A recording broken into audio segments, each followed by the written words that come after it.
That's a good point. And maybe we should tease this out because, there's two things going on here. One is, let's draw attention to his lawlessness. I think he gave a speech on the day they shut down the government that the United States Army should practice in American cities, to get ready for whatever invasions are coming up. You got to work it out somewhere. Are you in the enemy within that he mentioned? I would assume so, but you're not uniformed. He said we don't know who the enemy within. They're more dangerous than the enemy without. That's and right. You don't know who they are. You don't know who they are. Yeah. But it's important to think about invading Baltimore as kind of like an off-Broadway, kind of like working on your thing and getting ready for when you want to go there. But I want to draw attention because there are two things here. One is they've drawn attention to healthcare. They've said all this is about is restoring funding into Medicaid and making sure that the subsidies that were going to go into the Obamacare are going to be put back in here.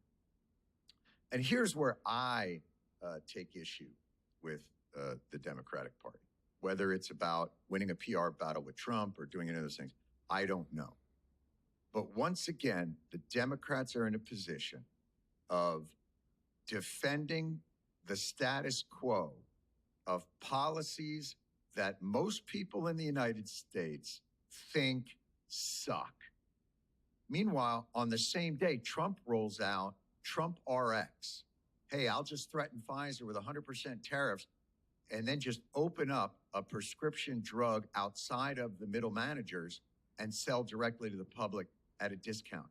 It is malpractice for the Democrats, in my mind, David, we'll go with you, to not have the forethought and creativity to think about programs that would fix what Americans hate about things like our healthcare system, but instead decide we have to shut the government down to protect these things that most people think are failing them in the first place. Dave. Right. So what you really need here is a time machine, right? And you need a time machine to go back and come up with the popular healthcare proposals and not be in this position of being our big thing is tax credits or these little sort of marginal adjustments to healthcare policy that are not especially popular.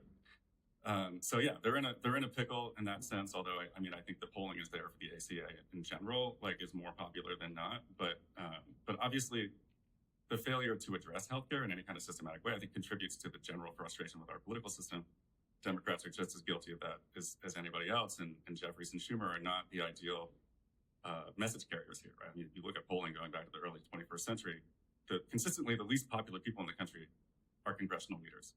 And so I think that you have to be realistic about that. Isn't that the malpractice, though, of the Democratic Party, David? There is the fact that you would need a time machine.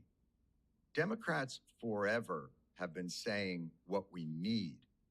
They always run on the audacity of hope. They run on audacity and they end up governing on the timidity of what they think they might be able to get through. And Tim, haven't we learned now from Trump, how in God's name is he coming up with socialist programs like taking 10% of companies and having the government directly distribute prescription drugs? And the Democrats are stuck going, if you just give us more subsidies for the insurance companies who are raising the rates 75 to 80%, won't that be fine? How did we find ourselves here?